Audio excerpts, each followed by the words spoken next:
I'm very excited because I'm just back from having run what is basically my last solid training run before the marathon itself next Saturday.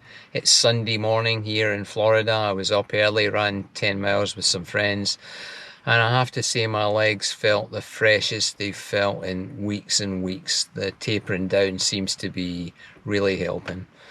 I ran a fast last 3 kilometers today as well, so that was encouraging. It's a while since I've really run at any kind of pace and felt that good.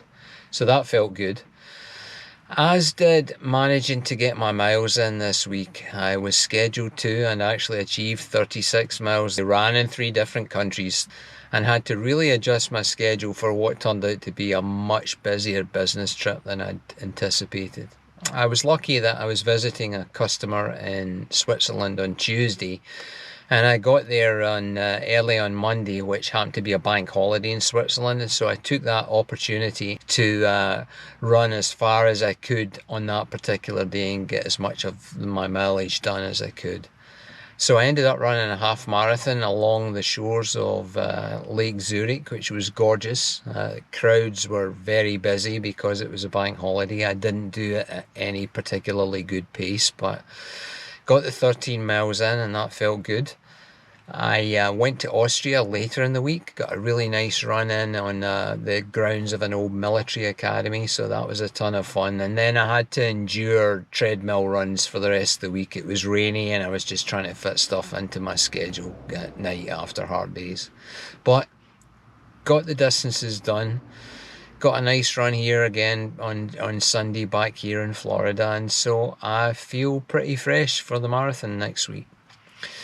I've got a bit of a change in shoe plan. I had been going to run the marathon in Adidas Adios Pro 2s, which I really like and are really comfortable, but the plate was really starting to hurt my feet around about mile 20 the other week there when I was doing a long training run. So I think I'm going to go back to my Saucony Speed 1s, which are just incredibly comfortable and never had a problem with, and they're still an excellent, fast shoe.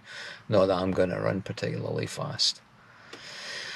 So my learning points for this week are threefold. Firstly, if you're on a training plan and you've got some business travel coming up, I feel like you really need to make the training a big priority as part of that trip. And people will understand, if you've been training for 4 months, 5 months, 6 months for a race, then, taking an hour out or an hour and a half out to make sure you keep that regime going, I think is an appropriate thing to do in the middle of a business trip, as long as you don't walk out in the middle of a meeting. So you have to make it a priority or you won't get it done. And when you get the opportunity to maybe squeeze in a few extra miles, then take it and do it.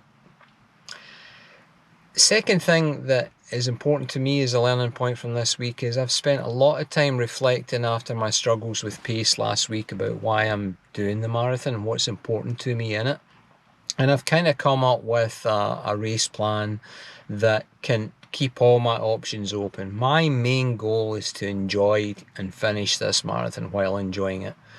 And so I don't want to unnecessarily hurt myself, but I also want to do the best time I can possible. So I'm going to start out slow at a reasonable pace. And when I get to the 16, 17 mile point, I'm going to see how I feel. And I'm either going to speed up or slow down, depending on where I think I am. Won't let my brain fool me into thinking I'm worse off than I am. And if I feel I'm good enough to go for the pace that I've targeted for, then I'll go for it. And if I don't feel I've got it in me that day, then I'm going to just relax and enjoy the end of the marathon, enjoy all the crowds at the finish line at a pace that will be what it will be. The last learning point I have from this week, and maybe it's just because I've just finished my last hard run, but I think it's true, is that completing a marathon training plan to the program that you set out, or largely to the program that you set out, is an achievement in itself.